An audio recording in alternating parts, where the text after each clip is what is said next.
Nah, ini yang menarik nih. Tadi kita sudah singgung ya, falsifikasi. Itu dia menolak induksi, tapi dia menerima deduksi karena memang deduksi itu meyakinkan gitu ya. Jadi induksinya dibuang. Nah, terus gimana ini metode ilmiahnya? Ya, metode ilmiah yang versi Popper ini. Nah, kita singgung dulu ini yang ditulis Popper di buku itu ya, The Logic of Scientific Discovery ya.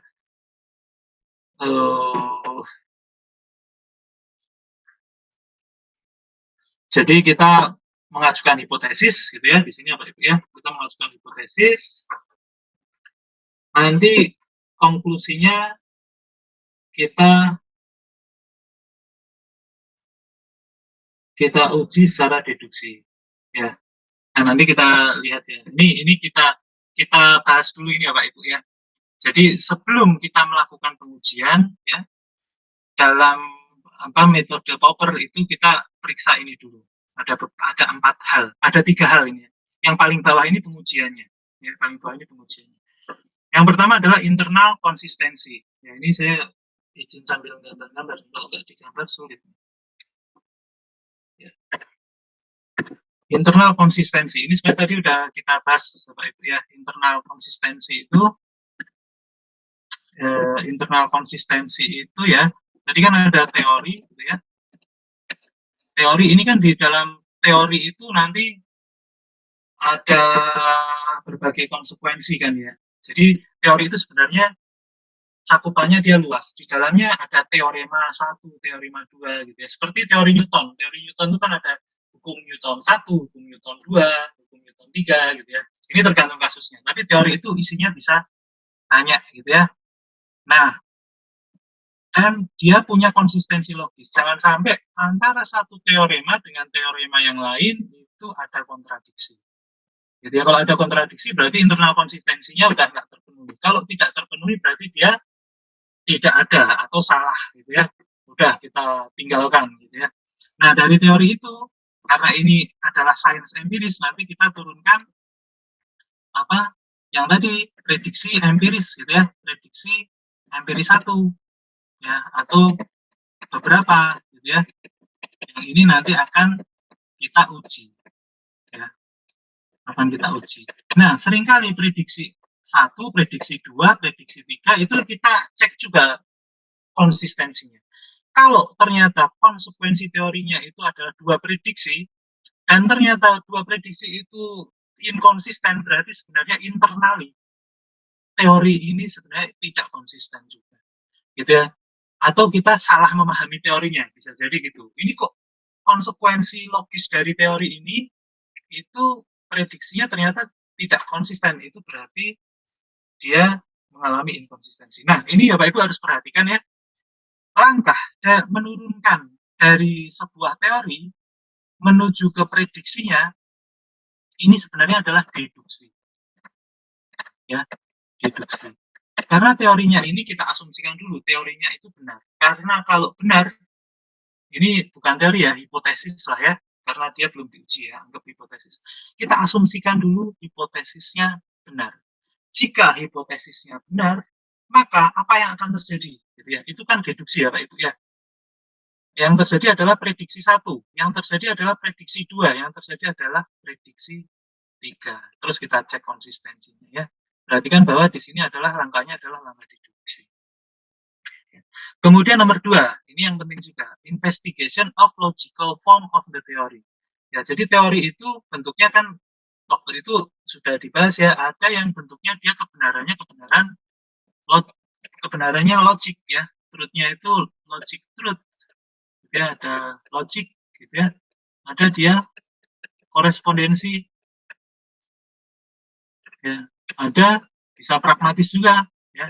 Jadi ini bisa pragmatis, bisa masuk juga konsensus juga gitu.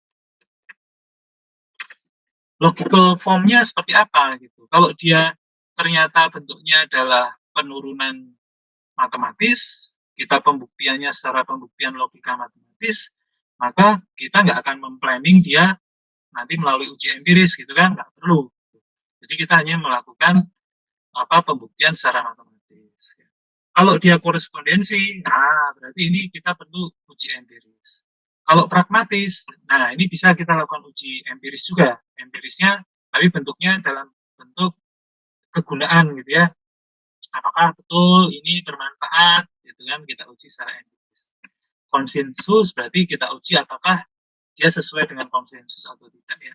Jadi logical formnya ini harus kita pertimbangkan, ini harus kita cermati betul gitu ya. Karena ini menentukan mengujinya seperti apa. Oke, terus yang lanjut, kita bandingkan dengan teori yang lain gitu ya. Dengan teori yang lain. Ya, posisi teori hipotesis kita itu seperti apa gitu ya. Apakah hipotesis kita itu merupakan, misalkan dia merupakan konsekuensi logis dari teori yang lain. Jadi sebenarnya ini ada teori lain, ada sebuah teori, gitu ya, teori A, gitu ya. Kemudian yang kita teliti, kita kan punya hipotesis ya, hipotesis. Gitu. Nah, hipotesis ini sebenarnya turunan dari teori A. Gitu ya. Kita tidak membuat hipotesis yang sama sekali baru dengan teori yang sama sekali baru. Ya, posisinya bisa seperti itu. Nah, nanti hipotesis ini akan kita uji. Nah, yang tadi ya, lanjut yang seperti tadi ada prediksi 1, prediksi 2 gitu kan seterusnya. Nah, ini juga deduksi ya Pak Ibu ya. Kalau kita sudah punya sebuah teori, peneliti lain sudah ada teori yang sangat bagus, kemudian kita punya hipotesa yang merupakan turunan dari teori, ini alurnya deduksi. Di sini juga deduksi, tadi kita sudah tunjukkan ya. Atau ini ada teori B, teori lain ya. Ini penelitian yang lain lah ya. Ini penelitian yang lain. Ternyata ini teori terus kita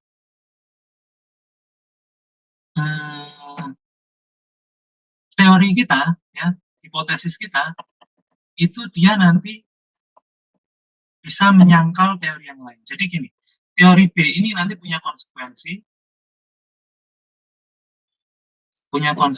prediksi B1 gitu ya. Kemudian hipotesis kita dia punya prediksi H1 misalkan ya. Nah, posisinya ternyata teori B dan hipotesis kita itu berlawanan atau berkontradiksi. Artinya apa? Artinya prediksi B1 itu nanti akan bertentangan dengan prediksi H1. Ya. Contoh gampangnya yang itu Bapak Ibu ya, mungkin Pak Dimitri sudah sempat membahas juga. Jadi Einstein kan merumuskan bahwa cahaya itu akan dibelokkan oleh medan gravitasi, gitu ya. Di hukum Newton nggak ada cahaya dibelokkan oleh gravitasi, karena gravitasi itu hanya berefek pada massa yang lain, gitu ya. Nggak ada itu cahaya dibelokkan oleh gravitasi. Nah, kalau kita mengikuti Newton, maka ketika kita melihat bintang, gitu ya, kemudian bintang itu cahayanya sampai ke bumi, kita bisa lihat, gitu ya. Nah, kalau jalur cahaya itu melewati di dekat sebuah benda yang bermassa besar, katakanlah lewat Jupiter gitu ya, lewat di sekitar Jupiter, maka cahayanya tetap lurus kalau menurut Newton. Nah, ketika Einstein merumuskan teorinya yang baru, dia memprediksi hal yang berbeda dengan hukum Newton yang sebelumnya, yaitu bahwa cahaya itu pasti belok, gitu ya, karena dia tertarik oleh gravitasi Jupiter. Nah, kira-kira seperti itu, Bapak Ibu. Nah, itu nanti diturunkan sebagai prediksi empiris.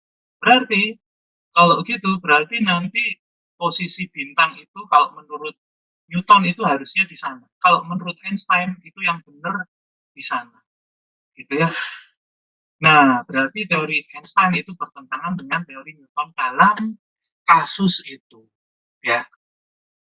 Gitu ya. Jadi ini comparison with other theories ini konteksnya bisa macam-macam nih ya Pak. Ya, bisa hipotesisnya itu hanya turunan, bukan hanya ya.